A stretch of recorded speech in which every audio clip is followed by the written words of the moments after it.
New segment today on Trots TV. We're going to have News Flash. Amanda Rando has joined me and we'll run through some news from the week and see if we can give you a little bit more investigation into a few of the stories that are taking place at the moment. Amanda, we'll start with some news on Lauren Pennella. Some really good news with her.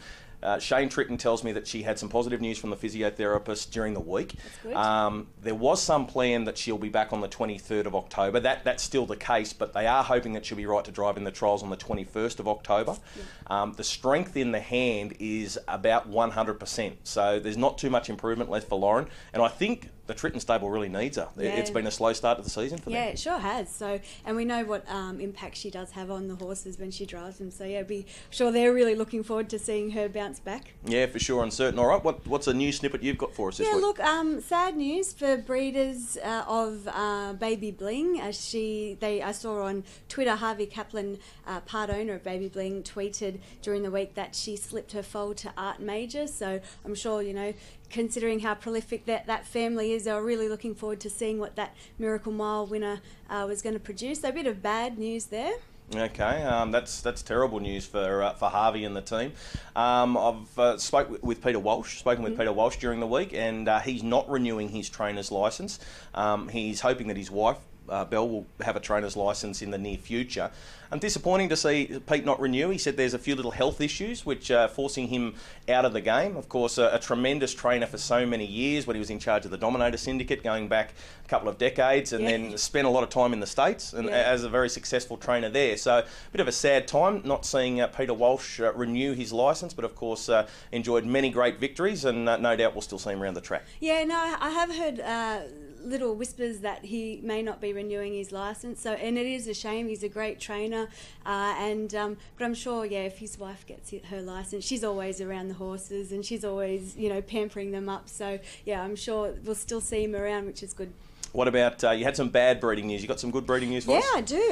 Tabcorp Park Menangle and the New South Wales Harness Racing Club, same thing, announced yesterday that foals for next season, if they're Breeders' Challenge eligible, they'll pay the foal registration fee. So I think that's, here they've stated $185. So that's a massive boost for breeders. Yeah, I think it's important to point out that while prize money goes up, and that's good for connections and owners, the breeders sometimes can get left out. And for something like that to come along, Breeders' Challenge eligible horses from next year won't have to pay the foaling fee. I think that's a really good move by the principal club. Yeah, they're estimating it's worth $700,000 that they're going to invest over the next 3 years. So massive news, and it just flows on from their announcement last week that their provincial stakes are going up $1,000 to $8,000 per race. So $7,000 up to $8,000 as of October. That's fantastic.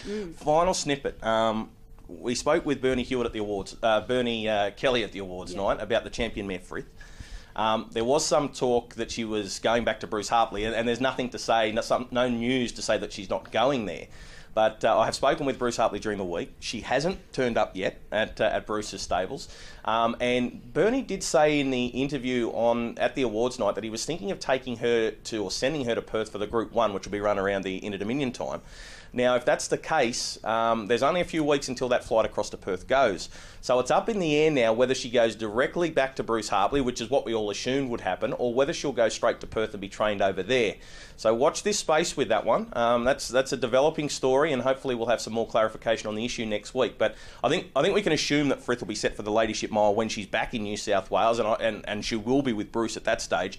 But whether she goes to Perth under a Perth trainer, guys like Mouse Brennan would have to come into the mix, so would Gary Hall Sr. as a leading trainer, or whether she goes directly back to Bruce and they just they put a hold on that trip to Perth. We should know more in the next week anyway. Yeah, no, it's I know, speaking when I spoke to Bruce Hartley months and months ago, it was a goal for him to race Frith over in the Inter-Dominion over in Western Australia, because I know his family had a bit of success with Welcome Advice many moons ago. So I know he would really be looking forward to that opportunity. Whether that happens or not, we'll see. Watch this space. That was News Flash for the week. Amanda and I will be back next week with some news from around the industry.